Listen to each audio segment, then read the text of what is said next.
दोस्तों आज हम पढ़ने वाले क्लास 12th हिंदी का एक चैप्टर जिसका नाम है बिस्कोहर की माटी, जिसके लेखक डॉक्टर विश्वनाथ त्रिपाठी जी है। ये पाठ असल में लेखक विश्वनाथ त्रिपाठी जी की आत्मकथा नंगा तलाई का गांव से लिया गया एक हिस्सा है। इसमें लेखक ने अपने जीवन के अनुभव को बहुत ही दिलचस्प और समझने लायक तरीके से लिखा है। लेखक अब उम्र में एक बड़े पड़ाव पर है, यानी काफी कुछ देख चुके हैं। उन्होंने इस लेख में अपनी माँ, अपना गांव और वहाँ का जो प्राकृतिक माहौल है, पेड़ पौधे, खेत, नदियाँ, इन सब की बात की है। इसके जरिए वो हमें गांव के लोगों की जीवन शैली, वहाँ की कहानियाँ, मान्यताएं और परंपराएं बताने की कोशिश कर रहे हैं। मतलब कि गांव का असली रंग और खुशबू हमें महसूस कराने की कोशिश की गई है। लेखक अपने गांव की यादें बताते हैं। वे कहते हैं कि उनके गांव के पूरब टोले के तालाब में कमल खूब खिलते थे। हिंदुओं में यहाँ जब भोजन होता था तो उसमें लोग कमल के पत्तों पर खाना परोसते थे। उस पत्ते को गांव में पुरैन कहा जाता था और कमल की डंडी को भसीन कहते थे। कमल की ककड़ी यानी जो पानी के नीचे होती है, आमतौर पर लोग नहीं खाते थे, लेकिन कमल का बीज यानी कि कमल गट्टा जरूर खाया जाता था। कमल से ज्यादा सुंदर कोई यह फूल, जिसे कुमुद या कोका बेली भी कहते हैं, गांव में दिखता था। ये फूल आमतौर पर रेलवे लाइन के किनारे जहाँ गड्ढे में पानी भरा होता है वहाँ उगते थे। इन फूलों की खुशबू जिसे पसंद आती थी वही इनका असली महत्व समझ सकता था। इन्हीं दिनों तालाबों में सिंगाड़ा भी आता था। इसके भी सफेद और खुशबू वाले फूल होते थे। लेखक बताते हैं कि जब वो ऐसे तालाब के पास जाते थे तो फूलों की खुशबू के साथ साथ उन्हें एक हल्की सी आवाज भी सुनाई देती थी। शरद ऋतु यानी सर्दी की शुरुआत में हर सिंगार का फूल खिलता था। पितरों के दिनों यानी पितृ पक्ष में गांव की एक मालिन दाई के घर के बाहर हर सिंगार के फूलों की ढेर लगाई जाती थी। गांव की भाषा में इसे कुरई जात रही कहा जाता था। लेखक कहते हैं कि उनके गांव में बहुत सारी जानी पहचानी और अनजानी वनस्पतियां, अलग अलग तरह का पानी और तरह तरह की मिट्टी थी। यह सब मिलकर जीवंत वातावरण बनाते थे। उन्हें लगता था जैसे आकाश भी उनके गांव ही का हिस्सा हो। उसमें चंदा मामा होते थे और उसमें एक बूढ़ी औरत होती थी जो बच्चों की दादी की सहेली लगती थी। फिर लेखक माँ और बचपन के रिश्ते की बात करते हैं। वो कहते हैं कि जब बच्चा माँ की गोद में होता है तो सिर्फ दूध नहीं पीता, माँ को मारता है, रोता है, चिपकता है, माँ की गंध और स्पर्श को महसूस करता है। बच्चे जब दांत निकालते हैं तो सब चीज काटते हैं। उन्होंने भी एक बार अपनी माँ को काट लिया था तो माँ ने गुस्से में एक थप्पड़ मार दिया था। लेकिन माँ सिर्फ माँ नहीं होती, वो बच्चे की मित्र भी होती है। माँ की गोद में रहकर उसका दूध पीना मनुष्य के जीवन की असली मिठास और सुख है। लेखक मानते हैं कि जानवरों की माँ भी अपने बच्चों को ये सुख देती होगी। लेखक कहते हैं कि उन्होंने ये बात बड़े होने के बाद समझी। एक बार वे दिल्ली के दिलसाज गार्डन में डियर पार्क गए। वहाँ उन्होंने देखा कि जब बतख को अंडा देना होता है तो वो पानी से बाहर निकलकर जमीन पर आ जाती है। वहाँ उसके लिए कांटेदार बाड़े में सुरक्षित जगह बनी हुई थी। एक बतख कई अंडों को सह रही थी, यानी बैठकर उन्हें अपने शरीर की गर्मी से सुरक्षित और गर्म रख रही थी। वह अपने पंख फुलाकर अंडों को दुनिया की नजरों से छुपा लेती थी। उसकी चोंच सख्त जरूर होती थी, लेकिन अपने अंडों को बहुत कोमलता और सावधानी से संभालती थी। कभी कभी वह उन्हें धीरे धीरे उल्टा पलटा भी देती थी। इसके बाद लेखक अपनी माँ की ममता को उस बतख की ममता से जोड़ते हैं। दोनों की ममता को वो प्रकृति की देन मानते हैं। लेखक बताते हैं कि जब उनका छोटा भाई पैदा हुआ तो घर में उनके साथ थोड़ा अन्याय हो गया। पहले माँ का दूध उन्हें ही मिलता था, लेकिन अब छोटा भाई पीने लगा। लेखक यानी बच्चा विश्वनाथ ने यह दूध छोड़ने से मना कर दिया। तभी माँ ने चालाकी से अपने स्तनों पर उबटन यानी कसेले स्वाद वाली चीजें लगा दी, जिससे दूध का स्वाद खराब हो गया। जब विश्वनाथ ने दूध पिया तो चिढ़ पड़ा, तुम्हारा दूध खराब है, हम इसे नहीं पीते। घर वालों को तो यही चाहिए था। अब छोटा भाई माँ का दूध पीता और विश्वनाथ को गाय का बेस्वाद दूध दिया जाने लगा। इसके बाद लेखक बताते हैं कि उनका पालन पोषण पड़ोस की एक कसेरी दाई ने किया। वो उनके साथ लेटकर चांद देखा करते थे।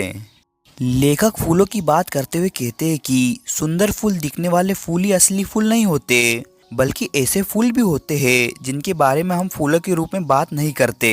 लेकिन वो भी असली और महत्वपूर्ण फूल होते हैं, जैसे तोरई, लौकी, भिंडी, बैगन, इमली, अमरूद, शरीफा, आम, कटहल, बेर, अरहर, चना, मटर, मसूर, सरसों आदि के फूल। लेखक बताते हैं कि इनके फूल बहुत सुंदर होते हैं, जैसे कदम के पेड़ तो फूलों से लद जाते थे। सरसों के फूलों की खुशबू हवा में फैली रहती थी। उनके गांव में एक खास फल बहुत होता था, जिसे भरभंडा या सत्यानाशी कहते थे। उसका फूल पीला तितली जैसा सुंदर होता है। जब आग दुखती थी तो माँ उसका दूध आंखों में लगाती थी। यहाँ तक कि धान, गेहूं, जौ और मक्के के भी फूल होते हैं। इसके बाद लेखक सांपों और बिच्छुओं की भी बात करते हैं, जो गांव के खेतों, मेंढों, तालाबों के किनारे मिलते थे। कुछ सांप जहरीले नहीं होते थे, जैसे डोडहा, मजगीदवा और धामीन। डोडहा को गांव वाले मारते नहीं थे, लेकिन कुछ बहुत खतरनाक सांप होते थे। गोहुअन, जिसे फेटारा कहते थे, इसका काटना बहुत खतरनाक था। आदमी घोड़े की तरह हिनहिनाकर मरता था। भटिया कहते इसके 2 मुंह होते थे।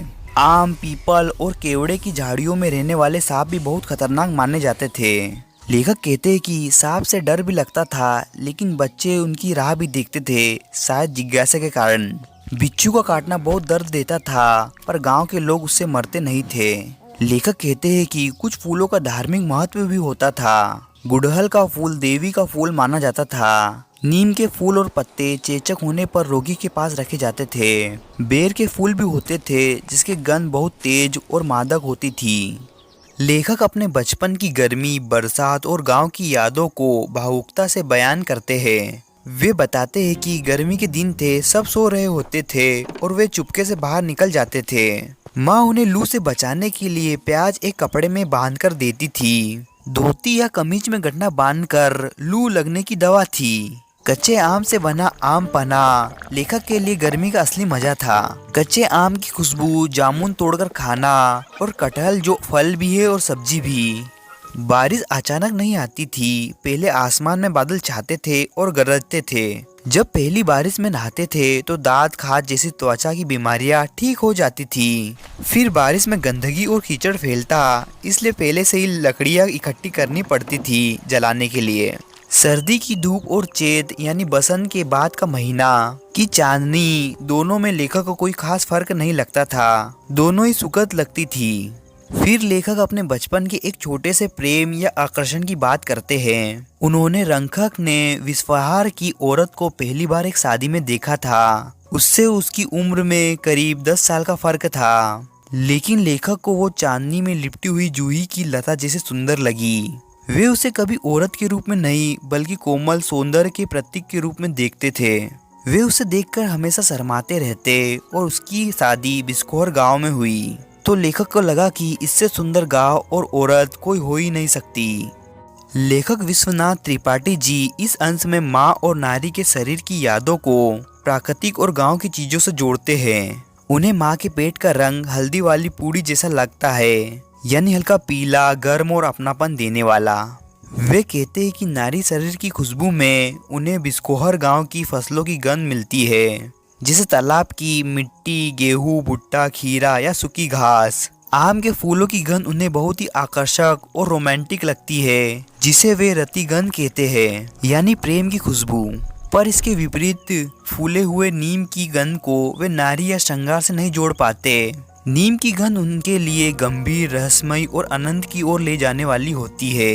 यह कोई रोमांटिक या संसारिक गंध नहीं, बल्कि एक अलौकिक अनुभव है। इसके बाद लेखक बड़े गुलाम अली खान साहब की एक ठुमरी अब तो आओ सजन की बात करते हैं। जब वे इस ठुमरी को सुनते हैं तो उन्हें एक उदास स्त्री छवि याद आती है, जो सफेद साड़ी में काले बाल संवारे हुए दुखी आंखों से बस प्रतीक्षा कर रही है। यह स्त्री ना तो नाचती है ना कुछ कहती है, बस चुपचाप इंतजार करती है। लेखक को वह स्त्री हर कला रूप में दिखाई देती है। कविता, चित्र, मूर्ति, नृत्य, संगीत, हर जगह वही है। वह स्त्री उनके लिए दुख और सुख को जोड़ने वाली एक सेतु बन गई है। लेखक कहते हैं कि इस स्त्री की याद में उन्हें मृत्यु का भी एहसास होता है, यानी यह भावना इतनी गहरी है कि जैसे जीवन और मृत्यु के बीच की सीमा मिट जाती हो। दोस्तों, वीडियो अच्छा लगे तो इस वीडियो को लाइक कीजिए और चैनल को सब्सक्राइब कीजिए। Thank you for watching.